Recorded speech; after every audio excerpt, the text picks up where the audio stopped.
All right, now. Right. So as you can see, man,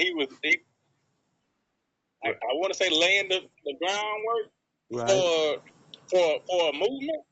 Right. But the thing about that is you got to know people, Exactly. and everybody that you know has something that they can add to the mix, like Gumbo. Exactly. Cause see, the first group I was in actually was called Get Fresh Kids. Uh, that was me and Mark Sanders and Douglas Thomas, and we used to perform a lot over there at that park, like right across from St. Peter Rock. Like that was my spot. That was my spot. That's where I grew up hanging out at, and that's when I found out. Like at that point, I was about maybe 14. You know, I started at 12. I was about and at 14, I was basically writing like a grown man, if you ask me. And so then I met Steve Prescott. Like he came here from Milwaukee, and this cat Jimbo always played a good part too. You know, he was the catalyst for a lot of things to happen because Jimbo just wanted to find a rapper who could out rap me.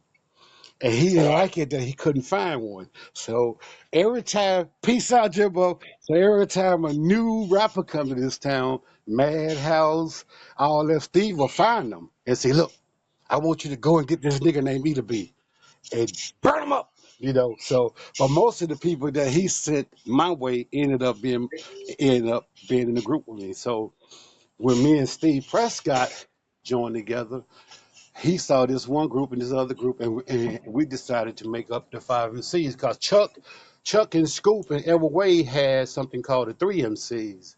Now Mark was about to leave and go somewhere. I forgot where it was. He was about to leave, so I just went ahead and did it. It wasn't something I wanted to do because I really went over there to battle them. You know, Chuck will tell you to this day. Craig Right. Bradley, he'll tell you. I really went over there to put them to sleep. You know, I wanted to go and put them to sleep at their house because that's how rappers were. Right. You know how we do. You know, Right. but when we got over there, Steve had a change of plans. Steve was like, "Man, you see all these girls hanging out over here, man." I was like, "Yeah, man. Let's just join the group into one, man." I was like, this was my first time meeting Steve, so that's how we became the five MCs.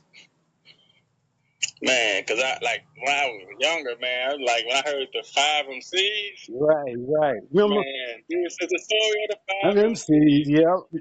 You remember we was on the radio every Wednesday night. Man, listen, when I used to, man, when we were able to get a radio, we'll come in and I listen to stuff, man, and it was just proud, man. I was just proud, man. Like, if I ain't mistaken, I remember like y'all performed at like Baxter one time. Exactly, exactly, exactly, Back when Baxter could sit up, exactly, exactly, exactly. The five MCs. And see, it was this show on WCOD Wednesday night. They call it Midweek Mix. Preston Watts. He had came by Rap Fast Food because he heard us rapping. He was driving by every day hearing us rapping and beatboxing, but he never stopped. And one day he stopped and he said, "Who y'all guys?" And we told him and this and that. And I was straight thug, you know. And but Steve was well spoken, you know. Okay, okay. So I put Steve on him. I let Steve talk to him, and and he told Steve, "I want y'all to come down there to the studio Tuesday night and record, and we're gonna put you on the radio Wednesday." And that's how that started. So, Man, because I was like, wow. and you remember you were speaking about some people help you. You need people to help you bring pieces together. Yep. I had two people, man, who I love to this day and pretty much worship. I don't even get a chance to see them much because I don't like to intrude. But when I see her son, because her son is my classmate, I always tell him, tell your mom I love her and ask her if she got any pictures of us from Baxter's or from Mount Bayou because she the one who made sure we got there. We even performed for we performed for the Mississippi legislature inside the Holiday Inn and on Channel 17 that same year, 85, as part of trying to save what was called the Graham-Rudman Act to save the Head Starts, and and, Mm-hmm. and we had a school for it. Now, Miss Murray, That's a woman I love because, like, when Miss Mary found out that it was other guys who were misusing us, and had us doing shows, was using our name and and stuff like that, and making posters, the five MCs and all this and that, and get us in a club, grown folks club. We pack it, everybody come to see us, and at the end of the night, one dude gave us $15 to split. That was $3 a piece. And that's when Steve mom, my mom, and all them told, and everybody mom told us to back down. Back away from that. You're being used. But Miss Mary, when she came in, Miss Mary was enabling us to get like $500 shows and stuff like that. Like when we performed in Jackson, we got $500. When we won that show in Mount Bayou, that was like $500. So things had changed now. Start growing, start craving more.